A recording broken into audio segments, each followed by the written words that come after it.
Good day, my name is Angelo. This is Nation Voice Tower, your most preferred YouTube channel. How have we been? As for way over here, we've been doing perfectly alright. Yes, and there has been a security report from the Federal Capital Territory, Abuja, because of course I told you earlier that insecurity is on the rise, and there is no way we can curb insecurity without, first of all, curbing the executive part of the Federal Capital Territory, alright. So, the Federal Capital Territory just received an intelligence report from the Nigerian Police Force confirming that kidnappers and terrorists have actually had a plan on ground for a very fresh attack on Abuja communities. I will name these communities in my documentary, and I would give you the details of this impending attack on the residents of Abuja. Abuja has experienced over time a wide range of attacks, and this one is seeming to be one among the attacks that would hit the residents of the Federal Capital City in just few days. All right. So this documentary is so important, and I would use this as a mode and as a point of focus for all Abuja inhabitants to get informed about this, because the details are pure and the evidences are real. An intelligence report from the Nigerian Police Force has revealed that operatives intercepted a phone call between kidnappers in Karu and terrorists, a community near Abuja and Kabusa area in the Federal Capital Territory, planning an operation. The intelligence report sent to lots of sources by a military source attached to the intelligence unit noted that the kidnapping operation was scheduled to come in on Tuesday, January 17th, 2024. The report is titled "Plan by Armed Bandits to Attack Yet to be Identified Location Around the Federal Capital Territory, Abuja." Intelligence at the disposal of the unit disclosed that on 15th January 2024 at 19:56 hours, a suspected kidnapper located at Karu, Abuja, with latitude 9 degree 31 minutes 50 seconds and longitude 7 degree 61 minutes 49 seconds, called an associate suspected to be an informant located at Kabusa, Abuja, with latitude 89 degrees 79 minutes 2 seconds and longitude 7 degrees 34 minutes 8 seconds. In the course of their conversation, the suspected kidnapper inquired about the house they are planning to attack. The suspected informant sought for clarification and asked whether it is the house they attacked recently, but the suspected kidnapper explained that he is referring to the house they intend to attack because he has invited other members of the gang for the operation, and they assured him of coming in tomorrow or a day after, according to the report. Due to the lofty proceeds amassed from kidnapping operation in and around the FCT Abuja, several kidnapping syndicates have turned their gaze to Abuja and continue to unleash terror to residents, especially in the suburbs of Abuja. The kidnapping syndicates are being invited to the FCT by their informants, who basically reside in the communities. The infiltration of kidnapping elements to FCT has been on a rise since the last quarter of 2023, and it requires adequate and urgent action to curb the menace. From the above conversation, the suspected kidnapper and associates recently attacked a yet-to-be-identified area around the FCT and are still planning to carry out another operation suspected to be kidnapping at an undisclosed location around the Federal Capital Territory. As other gang members invited for the operation are scheduled to come in on Tuesday, 16th January, or today on 17th January 2024. While the unit sustains watch on the criminal element to ascertain the exact area they intend to attack and the actual date, it is recommended that the Federal Capital Territory Police Command, as well as other tactical teams, be informed and directed to raise a dedicated team with a view to clamping on the armed bandits infiltrating the FCT, particularly around the locations recently attacked by bandits. The command and tactical teams may also liaise with the unit for analysis on the suspected informants, their contact number for possible arrests. Alright, you've heard the documentary there. Those are the details of what is supposed to happen in Abuja between today and tomorrow. Alright, I don't know which family or which compounds or which houses have been targeted, but there are names of metropolises or areas that have been called and mentioned in that particular documentary. So I will use this as a point of focus for Nyesom Wike to start his job with. Of course, you could make a directive to the Nigerian Army and the Nigerian Police Force, as well as other security operatives, the DSS and all that, to make positive moves and to devise strategies to,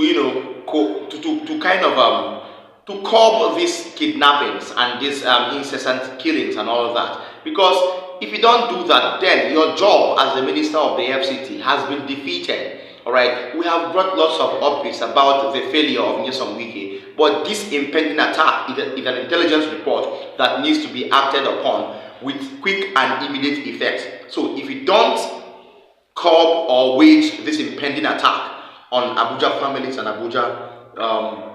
Abuja compounds and houses and Abuja homes, then you are not doing anything as Minister of FCT. You're not supposed to be seen wanting in your duties as the Minister of the Federal Capital Territory, because you are like the governor of that particular capital city. So if you don't, act with competence and capacity, then there is a loophole somewhere. Nyesom Wike should take note. In another development, Omoyele Sowore, human rights activist and politician, has called out Bola Ahmed Tinubu, the president. He has again warned Bola Ahmed Tinubu over a very, very serious mistake that he has been, he has always left since he inherited office or since he came into office. He inherited this mistake from President Muhammadu Buhari, and he is still, hell-bent on going that way. This may be catastrophic. This may be very, very dangerous, and this may be pandemonic, not only to Nigerians, but to, other regions like the Southeast and the South-South, right? Omoyele Sowore has this warning for Bola Ahmed Tinubu. And the judge hurriedly said, yes, please, send him to prison. And Khalifa Emi sent somebody to I think it was around there, that you should tell them that you cannot charge somebody for disturbing public peace at the stadium. You cannot believe that the magistrate did not know this. That at the public theater and the stadium, you cannot disturb public peace. Because public peace is constantly a disturbance in those places. This is one of my genuine experiences in. And let me also quickly say that in all this issue of secession that we are all talking about, we have forgotten that we are only worried about people who are seceding at the level of ethnic, organizations. We have forgotten that Nigerians, in their majority, have mentally seceded from this country. Yes, the majority of you are no longer in this country. You are just trapped in Nigeria. That's why we are still here. If an aeroplane were to be sent to Nigeria today and say, everybody wants to leave, nobody will be left, including lawyers in this room. I can guarantee you that even senators who are Sunday might consider leaving. You know why? In 2019, and this is very important, you all know I was arrested and tried for treason too. And my lawyer, Femi Falana, was here. So when I was released, Femi Falana said, look, Sowore, I have been lawyers to a lot of people. Gandhi, Family, Fela, is out. Quickly finish. After you've been granted this bail, don't talk over. Let us handle this matter till you rejoin your family in the US. And when I got out, I found out that Shehu Sani was also arrested and detained. So I went to the EFCC to go and visit him. And it was my visitation that scared them and got him released. Why did I say this? Is that, speaking about where we are, you are not talking about the fact that those people who hijack power are still tormenting you. As I'm talking to you, the military was kinder to me when they were in power than the civilian regime. I was kidnapped from the High Court in Abuja in front of the judge. The judge ran away, her wig was in the air. The personal bodyguard of the judge was running and the judge was saying, wait for me. In the Federal High Court. Only a few lawyers didn't wait. I'm saying Nigeria has degenerated over these years. So one last thing I will say, and this is very important, it is our impunity that led us to where we are. And I will say, lawyers who have contributed to that as well. That's a conversation for another symposium in the future. We cannot talk about resolving our problems in Nigeria without talking about the impunity that put people like Nnamdi Kanu in jail perpetually. Yes, Nnamdi Kanu. Of course, Nnamdi Kanu is the reason why Omoyele Sowore has called out Asiwaju Bola Ahmed Tinubu, the president. You inherited this problem from former President Muhammadu Buhari, and now you are still toeing that way. Please release this man, all right?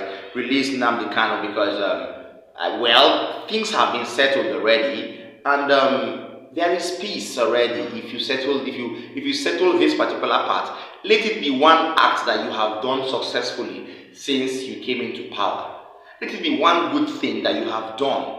He has posed no threat to any community or to the country. He has posed no threat. So why don't you release him? Let there be peace returned to the southeast. Are you happy with the way lives are being lost in the southeast? Are you happy with the way lots of people are sitting at home on Mondays in the southeast due to one or two protests and disagreements between the people and the government? Are you happy? Omoyele Sowore is pointing at somewhere, and this place he is pointing at has lots of importance. Bola Ahmed Tinubu, please release Nnamdi Kanu so there will be peace. Okay, so there will be peace, and allow him go about his usual activities. I see no reason why you should detain such a man with no allegation. All right, please, this kind of updates should be adhered to, and I expect you, our lovely viewers, to make it go viral by sharing it on all your social media platforms. Finally, there is an economist that made a very great review and very strong review economically. Now, according to an economist, in a report, the administration or the regime of former President Muhammadu Buhari set the country back almost 20 years behind economically. This is true. But they will not agree. Will they agree? No, they will not agree. They will keep on acting as if President Muhammadu Buhari brought succor, he brought goodwill, and he brought everything to Nigeria. All right. Now, after this report, listen to what the former advisor of President Muhammadu Buhari, Femi Adesina, on publicity and media, listen to what he had to say in answer to this particular allegation by an economist. These were well-analyzed statistics and reports on how President Muhammadu Buhari set Nigeria 20 years behind economically. But look at what Femi Adesina had to say about it. Analyzing and appraising President Buhari's time in office.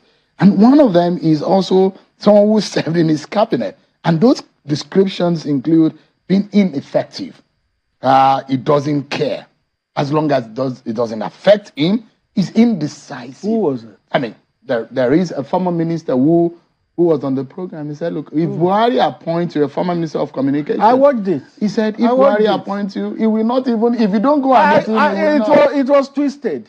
It was twisted. Did you watch it? I watched it. I watched Shitu, Minister Shitu. I watched it. Yeah. What he said was that Buhari gave you free hand to run. But it was twisted.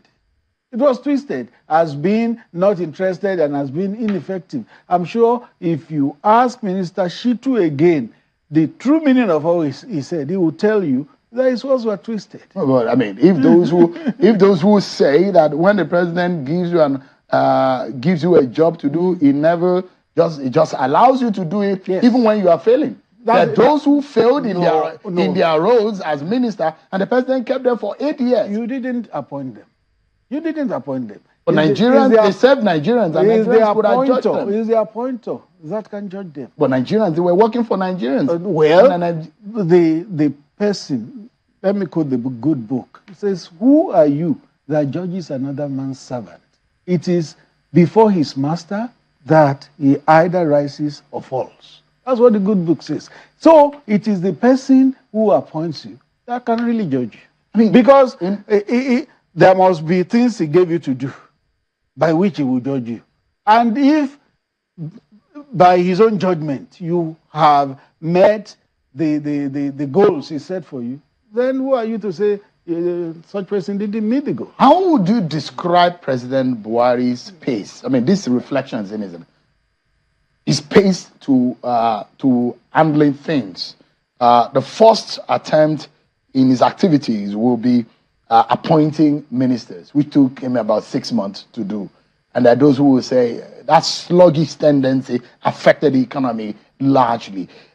With a benefit of hindsight, looking at things now, do you think that there could have been a better pace in the former president's handling of some things? Now look at the first term, took about that 6 months. The second term, ministers were appointed in August. After they were sworn in, I mean, after he was sworn in May. Yes, they were sworn in August. That's the 4th month after he was. Yes. And those who will say that is even still very late. No. For someone who is coming back into office. No, it depends. It depends on what were the variables. In the first term, you heard all the stories, how handover was not complete, there was virtually no records and all that. And things had to start afresh. I remember that the first 3, 4, 5 months in the first term, President Buhari was taking briefings from permanent secretaries of all ministries, day after day, day after day, day after day, because there virtually were no handing over records. I mean, one area that gave a lot of Nigerians worry, and an economist here on this program had said, President Buhari set the regime of President Buhari set this country back 20 years economically. It's the opinion of that economist. You know what? You've never changed. He has a right to his opinion. One thing about economists is that one does not always agree with the next one. That's one thing. The indices. That's what I've noticed about economists. Including the indices. It's like the economists are like your mechanics. But what about the indices? When Mr. you take, wait, let me make my point. When you take your car to a mechanic, the mechanic tells you what's wrong with it. And then you want to get a second opinion. You go to another mechanic. He rubbishes what the first mechanic has told you. And he says, this is what is wrong with your car. Stop using roadside mechanics.